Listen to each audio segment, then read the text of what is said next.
Assalamualaikum warahmatullahi wabarakatuh. Perkenalkan, saya Zulfikar Rasid. Saya Debi Lisa Putri. Kami yang akan membuat materi tentang Mesopotamia dari mata kuliah sejarah kebudayaan. Yang dimana kami akan menjabarkan beberapa poin-poin tentang sejarah kebudayaan Mesopotamia yang akan dijabarkan lagi berikut.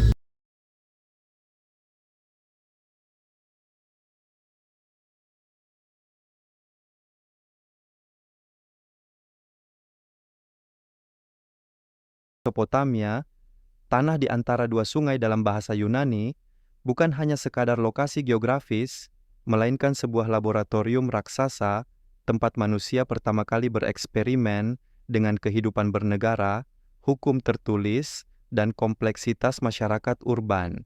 Sejarahnya bagai sebuah trilogi dramatis, kelahiran yang gemilang, puncak kejayaan yang memesona, dan keruntuhan yang meninggalkan pelajaran abadi. Pada milenium keempat sebelum Masehi, di tanah subur Mesopotamia Selatan, bangsa Sumeria memulai sebuah revolusi diam-diam yang dampaknya menggetarkan peradaban. Mereka bukan hanya membangun desa, tetapi menciptakan konsep kota sejati untuk pertama kalinya. Kota Uruk, dengan populasi mencapai 40.000 jiwa, menjadi megalopolis pertama dunia. Di sini, untuk pertama kalinya dalam sejarah, lebih banyak orang bekerja sebagai pengrajin, pedagang, dan birokrat daripada sebagai petani. Inovasi terbesarnya adalah tulisan. Bermula dari gambar-gambar sederhana pada tablet tanah liat untuk mencatat transaksi perdagangan, sistem tulisan paku, cuneiform, berkembang menjadi alat untuk merekam segala sesuatu, dari mitos penciptaan hingga resep bir. Tulisan menjadi tulang punggung administrasi negara yang semakin kompleks, memungkinkan pengelolaan sumber daya dalam skala yang belum pernah terbayangkan sebelumnya.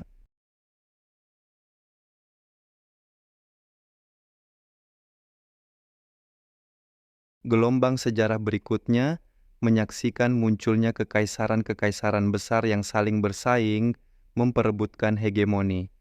Kekaisaran Akkadia di bawah Sargon Agung 2334 sampai 2279 sebelum Masehi menciptakan blueprint imperial pertama, sebuah negara terpusat yang menguasai wilayah luas melalui birokrasi dan tentara profesional. Namun, puncak kecerdasan politik Mesopotamia terwujud dalam Kode Hammurabi sekitar 1754 sebelum Masehi. Lebih dari sekadar kumpulan hukum, kode ini adalah manifesto filosofis tentang keadilan dan tata kelola negara. Prinsip mata ganti mata yang terkenal itu sebenarnya adalah upaya membatasi balas dendam berlebihan, menetapkan proporsionalitas dalam hukum. Yang lebih revolusioner adalah pengakuannya bahwa negara bertanggung jawab menciptakan keadilan bagi rakyatnya, sebuah konsep yang masih relevan hingga hari ini. Kekaisaran Asyur membawa model imperial ke tingkat lebih tinggi dengan administrasi provinsi yang efisien dan jaringan jalan untuk mempercepat komunikasi dan pergerakan pasukan. Perpustakaan Asyurbanipal di Niniwe dengan lebih dari 30.000 tablet menjadi bukti komitmen mereka terhadap pengetahuan, sebuah internet kuno yang mengumpulkan segala pengetahuan Mesopotamia.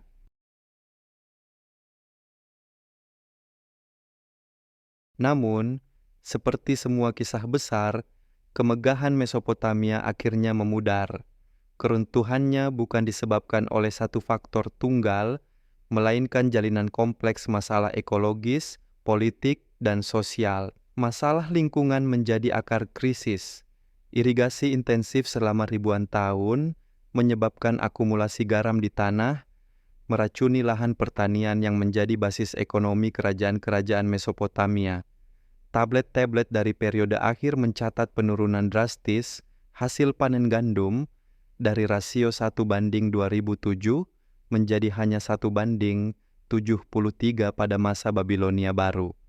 Bumi yang dulu subur secara perlahan berubah menjadi racun bagi tanaman. Secara internal, ketegangan sosial dan fragmentasi politik melemahkan ketahanan kerajaan. Konflik antara elit penguasa dengan penduduk lokal beban pajak yang berat untuk membiayai proyek monumental dan peperangan, serta korupsi yang menggerogoti institusi negara, semua ini membuat Mesopotamia rentan terhadap guncangan dari luar.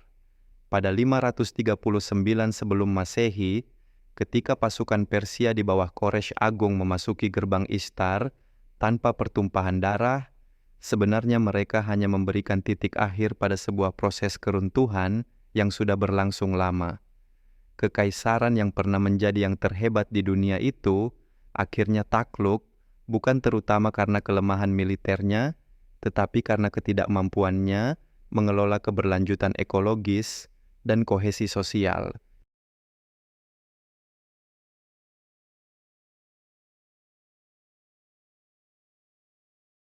Mesopotamia mungkin telah terkubur di bawah pasir selama berabad-abad, tetapi warisannya tetap hidup dalam fondasi peradaban modern.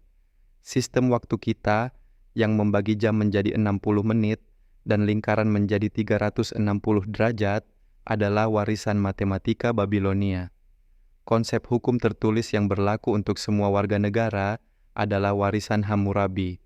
Bahkan tradisi sastra epik dengan epos Gilgameshnya mengingatkan kita bahwa pertanyaan tentang makna hidup, kematian, dan pencarian keabadian telah menghantui manusia sejak awal peradaban. Yang paling penting, kisah Mesopotamia mengajarkan pelajaran abadi tentang keberlanjutan. Keruntuhannya menunjukkan bahwa tidak ada peradaban yang kebal dari kehancuran ketika mengabaikan keseimbangan ekologis, keadilan sosial, dan adaptasi institusional. Dalam cahaya senja Mesopotamia, kita melihat bayangan tantangan kita sendiri, sebuah cermin sejarah yang memperingatkan bahwa kemegahan material dan kekuatan militer saja tidak cukup menjamin kelangsungan sebuah peradaban. Mesopotamia mungkin telah runtuh secara fisik, namun gagasannya tidak pernah benar-benar lenyap. Setiap struktur pemerintahan modern, setiap sistem hukum, bahkan setiap kota besar di dunia hari ini, semuanya secara tidak langsung adalah pewaris jejak peradaban di antara dua sungai itu. Ketika kita berbicara tentang kota metropolitan dengan sistem administrasi rumit, jaringan perdagangan global, atau struktur sosial yang berlapis, sebenarnya kita sedang menghidupkan kembali warisan Mesopotamia dalam bentuk yang lebih modern. Prinsip-prinsip pemerintahan, hukum, dan ekonomi yang dulu mereka ciptakan kini menjadi fondasi bagi tatanan dunia yang kita jalani. Bayangkan, 4.000 tahun yang lalu, para juru tulis di Uruk duduk di bawah cahaya obor, menuliskan laporan pajak di tablet tanah liat. Kini, kita menyimpan jutaan data dalam komputer dan server digital. Bentuknya berbeda, tetapi semangat yang mendasarinya sama. Keinginan manusia untuk mengatur, memahami, dan menata kehidupan bersama dengan tertib.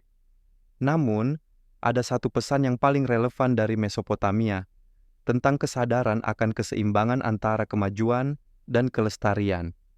Mesopotamia adalah peradaban pertama yang memperlihatkan bagaimana kemajuan yang tidak diimbangi dengan kesadaran ekologis dapat membawa kehancuran. Mereka menaklukkan sungai, tetapi lupa bahwa sungai juga bisa menaklukkan mereka. Mereka menulis hukum tentang keadilan, namun lupa menerapkannya secara merata di tengah ketimpangan sosial yang semakin lebar.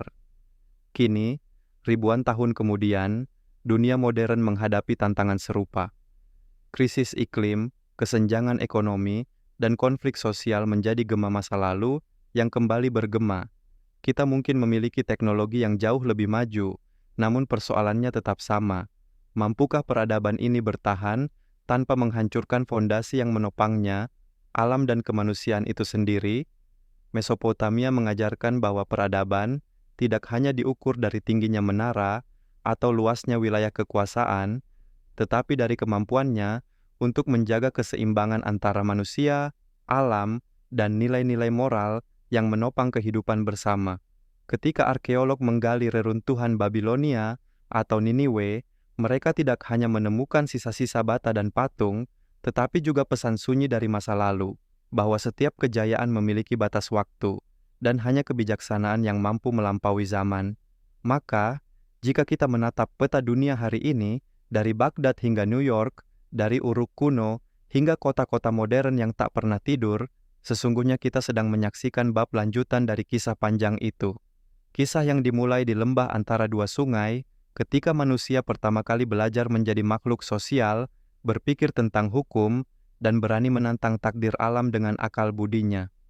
Dan mungkin pada akhirnya, warisan terbesar Mesopotamia bukanlah batu bata atau tulisan paku, melainkan kesadaran bahwa peradaban sejati dibangun bukan hanya dengan kekuasaan, tetapi dengan pengetahuan, kebijaksanaan, dan keharmonisan antara manusia dan dunianya.